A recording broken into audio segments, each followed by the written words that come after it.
दोस्तों, स्वागत है आपका भक्तिवाणी में। आज फागुन मास के शुक्रवार को आप सुनिए संतोषी माँ की व्रत कथा। तो चलिए संतोषी माँ का स्मरण करते हुए सुनते हैं संतोषी माँ की व्रत कथा। प्रेम से बोलिए संतोषी माता की जय। एक गांव में एक बुढ़िया रहती थी जिसके 7 बेटे थे। 6 बेटे कमाने वाले थे और एक बेटा निकम्मा था। बुढ़िया माँ 6 पुत्रों का जूठा 7वें पुत्र को देती थी। 7वां पुत्र एक दिन अपनी पत्नी से बोला, देखो मेरी माता का मुझ पर कितना प्रेम है। वह बोली, क्यों नहीं, सबका जूठा बचा हुआ जो तुमको खिलाता। वह बोला, जब तक आंखों से न देखे मान नहीं सकता। पत्नी ने हंसकर कहा, देख लोगे तब तो मानोगे ना। कुछ दिन बाद एक बड़ा त्योहार आया। घर में 7 प्रकार के भोजन और चूरमा के लड्डू बने। वह पत्नी की बात को जांचने के लिए सिरदर्द का बहाना बनाकर पतला कपड़ा सिर पर ओढ़कर रसोई में जाकर सो गया और कपड़े में से सब देखता रहा। 6 भाई भोजन करने आए। उसने देखा माँ ने उनके लिए सुंदर सुंदर आसन बिछाए हैं, 7 प्रकार की रसोई परोसी है और आग्रह कर करके उन्हें भोजन कराती रही। वह देखता रहा। 6 भाई भोजन करके उठ गए। तब माँ ने उनकी 5 थालियों में से लड्डुओं के टुकड़ों को उठाया और एक लड्डू बनाया। जूठा साफ कर माँ ने उसे पुकारा, उठ बेटा उठ, तेरे भाइयों ने भोजन कर लिया, तू भी उठकर भोजन कर ले। उसने कहा, माँ मुझे भोजन नहीं करना, मैं परदेश जा रहा हूँ। माता ने कहा, कल जाना हो तो आज ही चला जा। वह बोला, हाँ हाँ जा रहा हूँ। यह कहकर वह घर से निकल गया। चलते समय उसे पत्नी की याद आई। वह गौशाला में कंडे थाप रही थी। वहाँ जाकर वह बोला, मेरे पास तो कुछ नहीं है, यह अंगूठी है सो ले लो और अपनी कोई निशानी मुझे दे दो। वह बोली, मेरे पास क्या है, यह गोबर भरा हाथ है। यह कहकर पत्नी ने उसकी पीठ पर गोबर के हाथ की थाप मार दी। वह चल दिया। चलते चलते दूर देश में पहुंचा। वहां एक साहूकार की दुकान थी। वहां जाकर बोला, सेठ जी मुझे नौकरी पर रख लो। साहूकार ने कहा, काम देखकर तनख्वाह मिलेगी। उसने कहा, सेठ जी जैसा आप ठीक समझे। उसे साहूकार के यहाँ नौकरी मिल गई। वह वहाँ रात दिन काम करने लगा। कुछ दिन में दुकान का लेन देन, हिसाब किताब, ग्राहकों को माल बेचना, सारा काम करने लगा। साहूकार के 7-8 नौकर थे। वे सब चक्कर खाने लगे, लेकिन उसने अपनी लगन, परिश्रम और ईमानदारी से सभी को पीछे छोड़ दिया। उसे अपने किए का फल मिला।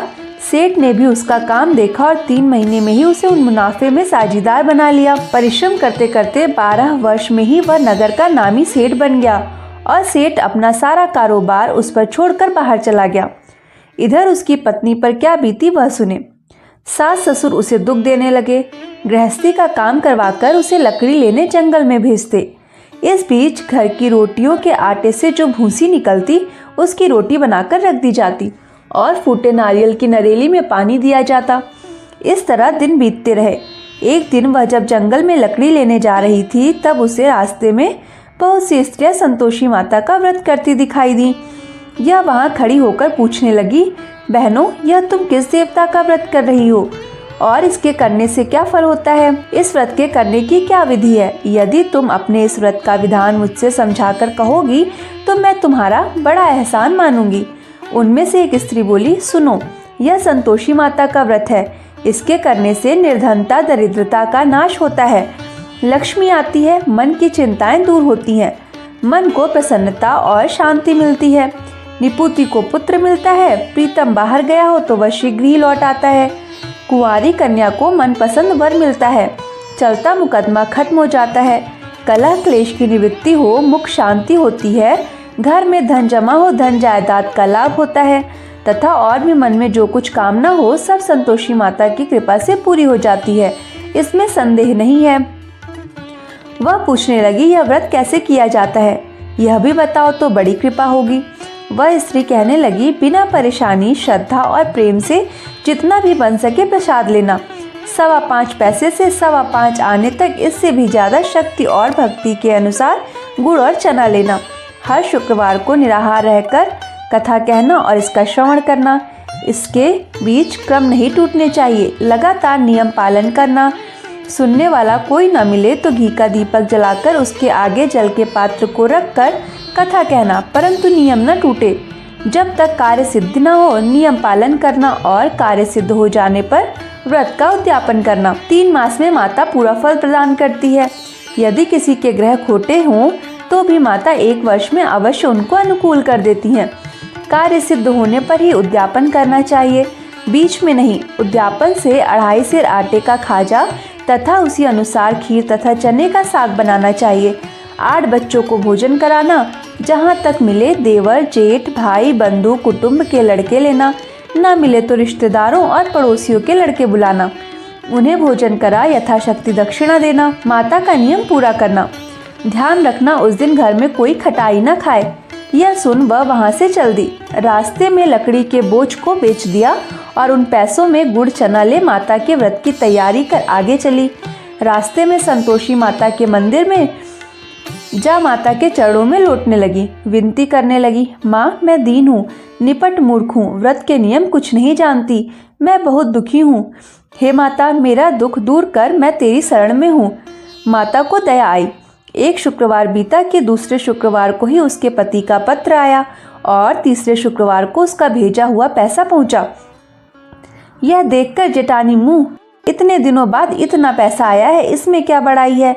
लड़के ताने देने लगे। काकी के पास अब पत्र आने लगा, रुपया आने लगा, अब तो काकी की खातिर बढ़ेगी, अब तो काकी बुलाने से भी नहीं बोलेगी। बेचारी सरलता से कहती, भैया पत्र आए, रुपया आए तो हम सबके लिए अच्छा है। ऐसा कहकर आंखों में आंसू भरकर संतोषी माता के मंदिर में जा मातेश्वरी के चरणों में गिरकर रोने लगी। माँ मैंने तुमसे पैसा नहीं मांगा, मुझे पैसे से क्या काम, मुझे तो अपने सुहाग से काम है, मैं तो अपने स्वामी के दर्शन और सेवा मांगती हूँ। तब माता ने प्रसन्न होकर कहा, जा बेटी तेरा स्वामी जल्दी ही आएगा। यह सुन खुशी से बावली हो वह घर आकर काम करने लगी। संतोषी माँ विचार करने लगी, इस भोली पुत्री से मैंने कह तो दिया कि तेरा पति शीघ्र आएगा, पर आएगा कहाँ से, वह तो इसे स्वप्न में भी याद नहीं करता। उसे इसकी याद दिलाने तो मुझे ही जाना पड़ेगा। संतोषी माता ने उस बुढ़िया के बेटे को स्वप्न में समझाया, पुत्र तेरी घरवाली कष्ट उठा रही है। यह बोला, हाँ माता यह तो मुझे भी मालूम है, परंतु क्या करूँ, वहाँ कैसे जाऊँ, परदेश की बात है, लेन देन का सारा हिसाब किताब है, कोई जाने का रास्ता नजर नहीं आता, आप ही कोई राह दिखाएं कि वहाँ कैसे जाऊँ। माँ कहने लगी, सवेरे नहा धोकर संतोषी माता का नाम ले, घी का दीपक जला दंडवत कर और दुकान पर जा बैठना। देखते देखते तेरा लेन देन चुक जाएगा, जमा माल बिक जाएगा, सांझ होते होते धन का ढेर लग जाएगा। वह अगले दिन सुबह बहुत जल्दी उठा। उसने अपने मित्र बंधुओं परिचितों से स्वप्न में माता द्वारा कही गई बात कह सुनाई। वे सब उसकी बात सुनकर उसकी खिल्ली उड़ाने लगे। वे कहने लगे, कहीं कभी सपने में भी किसी की बात सच्ची होती है। एक बूढ़ा व्यक्ति बहुत समझदार था। वह बोला, देखो भाई मेरी बात मानो, इस रात सांच या झूठ कहने के बदले देवता ने जैसे कहा है वैसा ही करना, तेरा क्या जाता है। बूढ़े की बात मानकर नहा धोकर उसने संतोषी माता को प्रणाम किया, फिर घी का दीपक जलाकर दुकान पर जा बैठा। शाम तक धन का ढेर लग गया। वह हैरान हुआ, मन में संतोषी माता का नाम ले प्रसन्न हो घर जाने के वास्ते गहना कपड़ा व सामान खरीदने लगा। तब काम से निपट अपने घर को रवाना हुआ। उधर उसकी पत्नी जंगल में लकड़ी लेने गई। लौटते वक्त थक जाने के कारण संतोषी माता के मंदिर पर विश्राम करने बैठ गई। यह तो उसका रोज रुकने का स्थान था। धूल उड़ती देख उसने माता से पूछा, हे माता यह धूल कैसी उड़ रही है। माँ ने कहा, हे पुत्री तेरा पति आ रहा है, अब तू ऐसा कर, लकड़ियों के 3 बोझ बना, एक नदी के किनारे रख, दूसरा मेरे मंदिर पर और तीसरा अपने सिर पर। तेरे पति को लकड़ी का गट्ठा देखकर मोह पैदा होगा, यह वहाँ रुकेगा, नाश्ता पानी बना खाकर माँ से मिलने जाएगा। तू लकड़ी का बोझ उठाकर जाना और बीच चौक में गड्ढा डालकर 3 आवाजें जोर से लगाना, लो सासू जी लकड़ियों का गट्ठा लो, भूसी को रोटी दो, नारियल के खोपरे में पानी दो, आज कौन मेहमान आया है। संतोषी माँ की बात सुनकर वह बहुत अच्छा माँ कहकर प्रसन्न मन से लकड़ियों के 3 बोझ बना लाई। एक नदी के तट पर, दूसरा माता के मंदिर पर रखा। इतने में ही मुसाफिर वहां आ पहुंचा। सूखी लकड़ी देख उसको इच्छा हुई कि अब यहाँ विश्राम कर ले और भोजन बनाकर खा पी कर गाँव चले। इस प्रकार भोजन कर विश्राम कर वह अपने गाँव में आ गया। उसी समय बहू सिर पर लकड़ी का गट्ठा लिए आई। उसने गट्ठे को आंगन में डाल जोर जोर से 3 आवाजें दी। लो सासू जी, लकड़ी का गट्ठा लो, भूसी की रोटी दो, नारियल के खोपरे में पानी दो, आज कौन मेहमान आया है। यह सुनकर सास ने अपने दिए हुए कष्टों को भुलाने के लिए कहा, बहू तू ऐसा क्यों कहती है, तेरा मालिक ही तो आया है, बैठ मीठा भात खाकर कपड़े गहने पहन। पत्नी की आवाज़ सुनकर उसका स्वामी बाहर आया और उसके हाथ में पहनी अंगूठी देख व्याकुल हो गया। उसने माँ से पूछा, माँ यह कौन है। माँ बोली, बेटा तेरी पत्नी ही तो है, आज 12 वर्ष हो गए हैं, जब से तू गया है तब से सारे गांव में जानवर की तरह भटकती फिरती है, काम काज कुछ करती नहीं, 4 समय आकर खा जाती है, अब मुझे देखकर भूसी की रोटी और नारियल के खापरे में पानी मांगती है। वह बोला, माँ मैंने इसे भी देखा और तुम्हें भी, मुझे दूसरे घर की चाबी दो, मैं उसमें रहूँगा। ठीक है बेटा, जैसा तेरी मर्जी, कहकर माँ ने चाबी का गुच्छा बेटे के सामने रख दिया। उसने दूसरे घर को खोलकर सारा सामान जमाया। एक ही दिन में वहाँ राजा के महल जैसा ठाट बाट बन गया। अब क्या था, वह सुख भोगने लगी। अगला शुक्रवार उसने पति से कहा, मुझे संतोषी माता का उद्यापन करना है। पति बोला, बहुत अच्छा, खुशी से कर लो। वह उद्यापन की तैयारी करने लगी। जेठ के लड़कों को भोजन के लिए कहने गई। उन्होंने मंजूर किया, परंतु पीछे से जेठानी ने अपने बच्चों को सिखलाया, देखो रे, भोजन के समय सब लोग खटाई मांगना, जिससे उसका उद्यापन पूरा ना हो। लड़के भोजन करने आए, खीर पेट भरकर खाई, परंतु बात याद आते ही कहने लगे, हमें कुछ खटाई खाने को दो, खीर खाना हमें भाता नहीं, देखकर अरुचि होती है। लड़के उठ खड़े हुए, बोले, पैसा लाओ। भोली बहू कुछ नहीं जानती थी, उसने पैसे दे दिए। लड़कों ने बाजार जाकर उन पैसों से इमली खरीदी और खाई। यह देखकर बहू पर माताजी ने कोप किया। राजा के दूत उसके पति को पकड़ कर ले गए। अब सब मालूम हो जाएगा जब जेल की रोटी खाएगा। बहू से यह वचन सहन नहीं हुए। वह संतोषी माता के मंदिर में गई और कहने लगी, माता तुमने यह क्या किया, हंसाकर क्यों रुलाने लगी। माता बोली, पुत्री तूने मेरा व्रत भंग किया है, इतनी जल्दी सब बातें भुला दी। वह बोली, माता भूली तो नहीं हूँ, ना कुछ अपराध किया है, मुझे तो लड़कों ने भूल में डाल दिया, मुझे क्षमा करो माँ। माँ बोली, ऐसी भूल भी कहीं होती है। यह बोली, अब कोई भूल नहीं होगी, अब बताओ मेरे पति कैसे आएंगे। माँ बोली, पुत्री जा, तेरा पति तुझे रास्ते में ही आता मिलेगा। वह मंदिर से निकलकर बाहर आई तो रास्ते में उसे अपना पति आता हुआ मिला।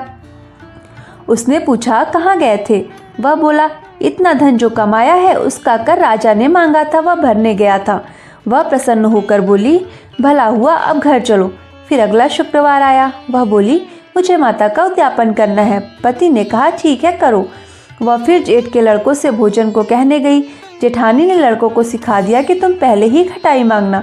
लड़के भोजन करने बैठे, लेकिन भोजन करने से पहले ही कहने लगे, हमें खीर पूरी नहीं भाती, जी बिगड़ता है, कुछ खटाई खाने को दो। या बोली, खटाई खाने को नहीं मिलेगी, खाना हो तो खाओ। उनके उठकर चले जाने पर उसने ब्राह्मणों के लड़के बुलाकर भोजन करवाया।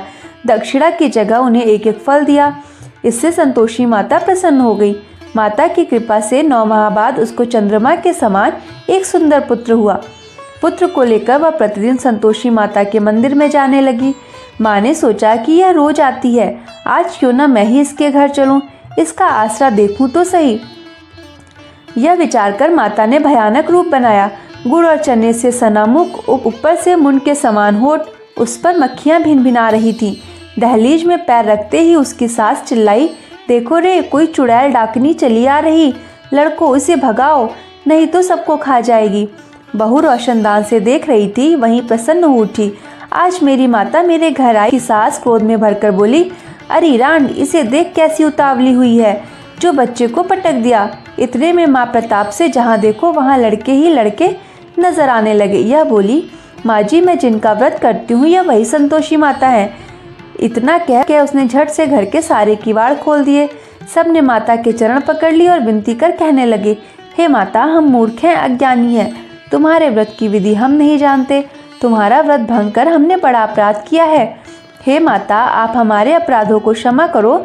इस प्रकार बार बार कहने पर संतोषी माता प्रसन्न हो गई। इसके बाद उसकी सास कहने लगी, हे संतोषी माता, आपने बहू को जैसा फल दिया वैसा सबको देना जो यह कथा सुने या पढ़े उसके सारे मनोरथ पूर्ण हो। तो दोस्तों ये थी आज की कथा। आपको कैसी लगी हमें कमेंट बॉक्स में ज़रूर बताएं। इसके अलावा अगर आपका कोई सुझाव हो तो वो भी आप हमें कमेंट बॉक्स में दे सकते हैं। वीडियो अगर आपको पसंद आई हो तो इसे लाइक, शेयर और सब्सक्राइब करना ना भूलें। जय श्री कृष्ण दोस्तों।